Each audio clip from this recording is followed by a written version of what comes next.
현재 일본 트위터상에서는 일부 극우 네티즌들을 중심으로 일본의 지하철에서 한글 표기가 사라졌다며 관련 내용을 공유하는 글들이 인기를 얻었습니다. 그런데 결국 크게 반전이 생기고 말았다고 하는데요. 일본에서 한글 표기는 관광객들을 위한 것인데 왜 사라졌다고 하는지와 많은 일본 사람들이 결국에는 크게 실망한 이유를 알아보겠습니다. 우선 한 네티즌은 온라인에 사진을 올렸습니다. 전철 노선도를 봤는데 지금까지는 일본어를 비롯해 한국어, 중국어, 영어 등이 혼재되어 있었는데 이제 한국어와 중국어가 사라졌다는 것입니다. 그러면서 무언가 잘 되었다는 식의 트윗이었습니다. 이런 트윗은 일본에서 인기가 많은 편입니다. 왜냐하면 일본의 한글 지우기 시도는 오래됐습니다. 아이러니하게도 한국 사람들이 일본에 관광을 많이 오면서 일본에는 한글로 도배가 되기 시작했는데요. 동일본 대지진 이후에 일본은 도저히 한국인들이 일본에 오지 않을 것이라고 생각했다고 합니다.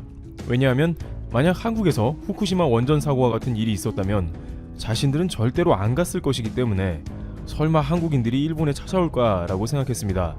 그래서 일본 관광청 장관까지 찾아와 서울 한복판에서 대한민국 애국가를 부르며 제발 일본에 와달라고 요청했으며 한국과 관련한 다양한 편의를 준비했습니다. 그러한 와중에 한국 관광객은 점점 폭증했고 또한 각종 이정표에 한국어도 들어가기 시작했습니다. 그런데 역시나 한국인이 많이 오기 시작하니까 일본의 자민당 보수 정치인들을 비롯해서 각종 극우 세력들은 다소 믿기 힘든 의견을 내며 한국말을 몰아내자는 주장을 하기 시작합니다. 그들은 한국어 표기를 지워야 한다는 주장을 하며 한국 글자를 일본에서 보기 싫다며 한국 관광객을 위한 다양한 편의를 제공한 것에 불만을 드러냈습니다.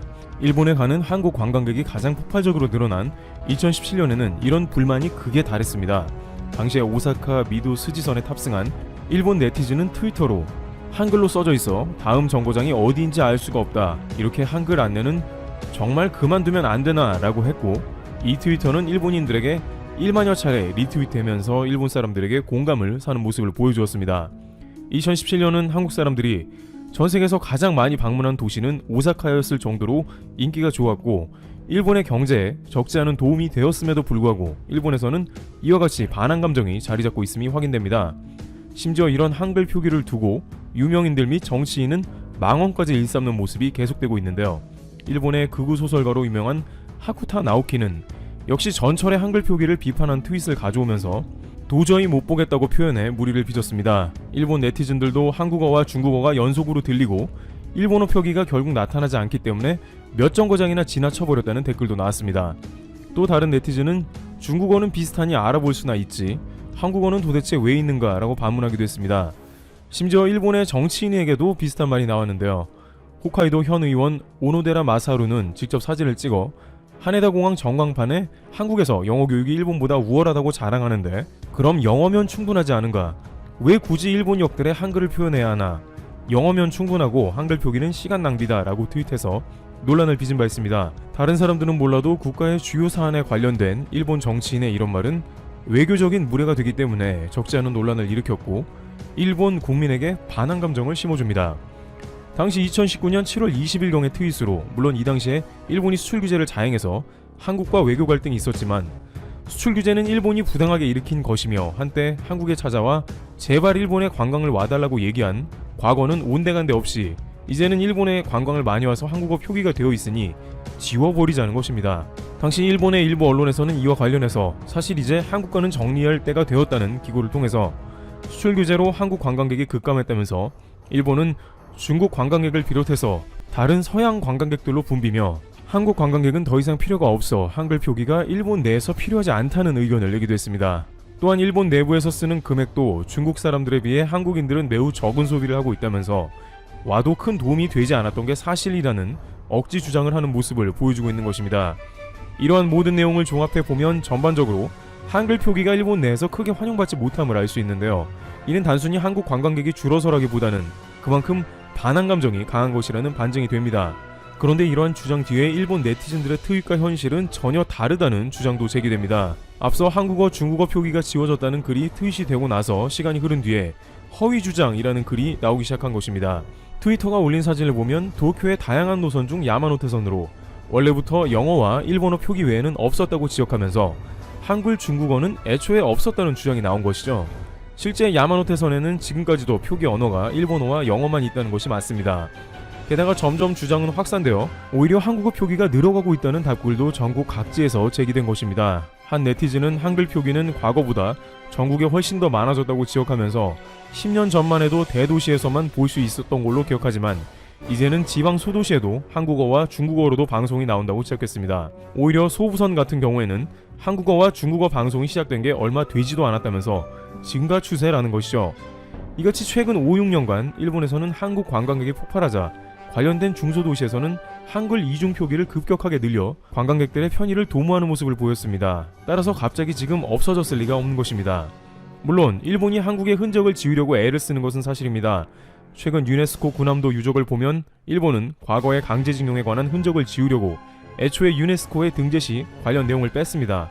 또한 일본 대마도 등에서는 몇몇 유적에서 백제와 관련된 사람들이 전해주었다라는 문구를 제거하고 한국 흔적 지우기에 들어갔습니다. 혹시 한국에서 대마도를 한국 땅이라고 주장할까봐 지운 것이죠. 심지어 대마도에서는 한국 관광객이 점점 늘어가자 위기를 느끼고 한국인 출입 금지 표말이 붙었습니다.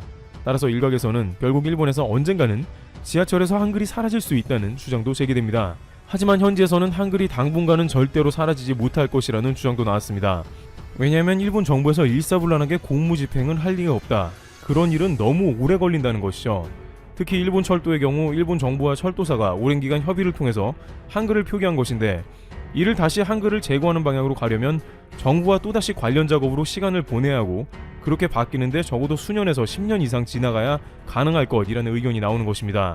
한 네티즌은 아베노믹스 때문에 한국 관광객이 안 오더라도 한글 표기가 사라지는데 50년이 걸릴 것이다 라면서 일본 사방에 한글 표기로 도배를 시켰다면서 애초에 잘못된 정책이었다는 의견도 냈습니다. 이번 코로나 사태에서 일본 정부가 재난지원금을 집행했지만 아직도 못 받은 사람이 있을 정도니까요. 또한 단순히 반환 때문에 관광객을 위한 표기 제거를 일본 정부에서 진행할 리 없다는 의견도 나옵니다. 일본 내부에서도 언젠가는 한일 관계가 회복이 되어 한국 관광객이 다시 와야 한다는 논의가 나옵니다. 특히나 한일 관광 비즈니스에서 가장 활성화되고 성공적이었다고 평가되는 한국 저가 항공사와 일본 지방공항의 콜라보를 통해서 수백만의 한국인이 일본 지방 소도시에 방문했던 대성공을 추억하는 것이죠. 일본 정부는 실제 국경을 개방해서 한국의 기업가나 유학생부터 받아들이는 것을 검토 중으로 나옵니다. 일본 경제의 회복이 급선무인 아베 내각은 지방의 관광산업에서 중요한 역할을 해오던 한국이므로 궁극적으로 관광객까지 들여오는 것이 목표로서 현재 체면을 생각할 때가 아니다는 말도 나옵니다. 실제 일본은 전문가들의 코로나 확산 경고에도 불구하고 고투 트래블 캠페인을 강행했습니다. 스가 관방장관은 관광산업으로 먹고 사는 인구가 1000만에 가깝다면서 관광산업 활성화를 위한 정부의 행보를 이해해달라고 말했습니다. 이렇게 다급한 상황에 한글 표기를 없애는 건 말이 안 되죠. 그러나 코로나가 말끔히 해결되었다고 하더라도 한국인들은 일본에 많이 방문할지는 미지수입니다. 업계에서는 일본 지방의 한국 관광객 특수를 일본이 쉽게 놓을 수는 없을 것이라며 오직 한국인들만 방문하는 일본 지방의 방문객을 유치하기 위해 일본은 모든 수단을 동원할 것이 자명하다는 반응입니다. 혹시 일본 관광청 장관이 다시 한국에 와서 애국가를 불러야 되는 장면이 나올 수도 있다는 것입니다. 이와 같이 일본 지하철에 한글이 없어졌다는 논란은 오히려 한글이 확산됐다는 팩트체크만 되면서 일본의 관광업의 현실을 보여주는 상황이 지속됩니다. 테러블튜브 여기서 마치겠습니다. 감사합니다. 미국의 코로나 2차 파동이 거세지고 있다. 1일 신규 확진자 수가 25일 처음으로 4만 명을 넘어섰고 미질병예방통제센터는 실제 감염자 수가 현재보다 10배 많은 2,600만 명에 달할 수 있다고 경고했다. 이런 상황에서 도널드 트럼프 미 대통령은 이날 트위터에 사망자가 크게 줄어들었다. 잔불은 곧 꺼질 것이라는 글을 올려 낙관하는 모습을 보였다. 국제 통계 사이트 월더미터에 따르면 25일 하루 미국의 코로나 신규 확진자 수가 4만 184명을 기록했다. 미국의 1일 신규 확진자 수는 5월 들어 2만 명대로 줄었다가 6월 중순 이후 하루 3만 명대로 늘고 있다. 로버트 레드필드 CDC 국장은 이날 기자 전화간담회에서 코로나는 무증상 감염이 많다며 현재 보고된 코로나 감염 한 건당 또 다른 10건의 감염이 있다는 것이 현재 우리의 평가라고 말했다. 그러면서 미국민의 5에서 8%가 코로나에 감염됐을 수 있다고 했다. 미국 인구수를 감안하면 최대 2,600만 명이 감염됐을 수 있다는 것이다. 미국의 25일 현재 감염자 수는 250만 명이며 이 중 12만여 명이 사망했다. 이는 올 11월 대선의 악영향을 우려한 트럼프 대통령이 성급하게 경제 재개를 추진한 것과 밀접한 연관이 있는 것으로 보인다. 경제를 빨리 열었던 미국 남서부주와 일하는 젊은 층을 중심으로 감염자가 급격히 늘고 있기 때문이다. CNN 분석에 따르면 텍사스, 플로리다, 애리조나, 조자, 오클라호마주 등 13곳에서 지난주 신규 감염자가 그전주보다 50% 이상 급증했다. 이 주들은 대부분 여당인 공화당 소속 주지사들이 트럼프 지침에 따라 지난 4월 말부터 일찍 경제를 재개했다. 이 13개 주를 포함해 지난주 30개 주에서 코로나 환자 수가 그전주보다 증가했다. 도널드 트럼프 미국 대통령이 선거 격전지로 꼽히는 핵심 6개 주 여론조사에서 민주당 대선 후보 조 바이든 전 부통령에게 뒤지고 있는 것으로 나타났다. 미국 정치 전문 매체 리얼 클리어 폴리틱스가 27일 6월 11일부터 6월 24일 발표된 여론조사를 취합한 결과다. 이 결과에 따르면 바이든 전 부통령은 플로리다주, 미시간주, 위스콘신주, 펜실베니아주 등 4개 주에서 트럼프 대통령을 6%포인트 넘게 앞섰다. 나머지 두 곳인 노스캐롤라이나주와 애리조나주에서도 바이든 전 부통령이 각각 2.4%포인트와 4.0%포인트 차이로 트럼프를 눌렀다. 미국 대선에서는 전통적으로 공화당이 중남부 지역에서 민주당은 서부와 동부 연안에서 강세를 보여왔다. 여론조사를 벌인 6개 핵심 경합주는 특정 정당이 독식하지 않는 지역으로 승패의 바로미터로 평가받는다. 트럼프 대통령은 2016년 대선에서는 6개 주에서 모두 상대 후보보다 앞섰다.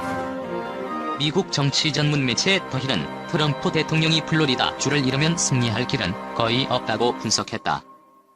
최근 트럼프 대통령 지지율이 핵심 지지그룹인 나이든 백인과 대학 학위가 없는 유권자들 사이에서도 악화되는 반면 바이든 전 부통령은 핵심 지지그룹의 지지가 확고하다는 것이다.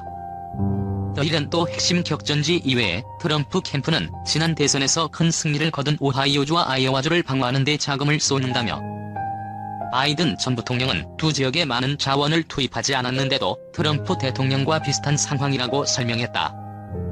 실제 퀴니피악 대학이 발표한 대선 여론조사에 따르면 바이든은 오하이오에서 1%포인트 차이로 트럼프를 눌렀다. 반면 트럼프는 최근 발표된 아이오와 지역신문 조사에서 1%포인트 우세를 보였다. 이밖에 텍사스주와 조지아주에서도 트럼프 대통령과 바이든 전 부통령의 지지율은 초접전을 벌이고 있는 것으로 알려졌다. 더 힐은 미국 대통령 선거일을 4개월여 앞두고 많은 것이 바뀔 수 있다고 전제하면서도 바이든은 현재 백악관으로 향하는 넓은 길을 갖고 있다고 바이든 전 부통령의 우세를 점쳤다.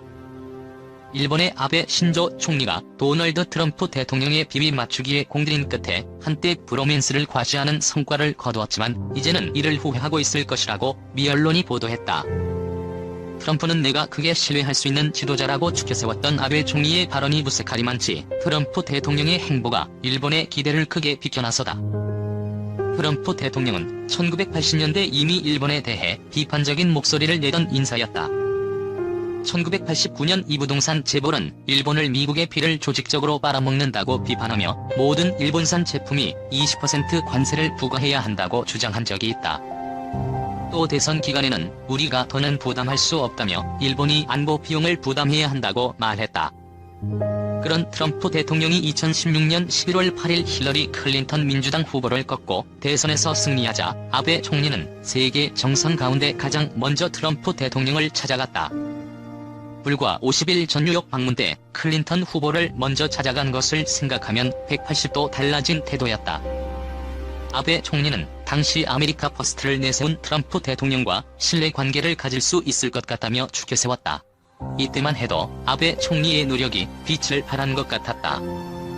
일본 학자들도 두 사람의 브로맨스 조짐을 칭송하며 두 정상의 이런 관계가 미일 동맹의 견고히 유지해줄 것으로 기대했다. 제럴드 커티스 미컬럼비아대 일본 전문가는 아베가 일본에 관한 트럼프 대통령의 대선 발언을 중단하도록 하는 데 성공했으며 그들의 관계가 좋게 시작했다고 평했다. 그러나 아베 총리의 도박은 날이 갈수록 더욱 나쁜 상황으로 흐르는 듯하다.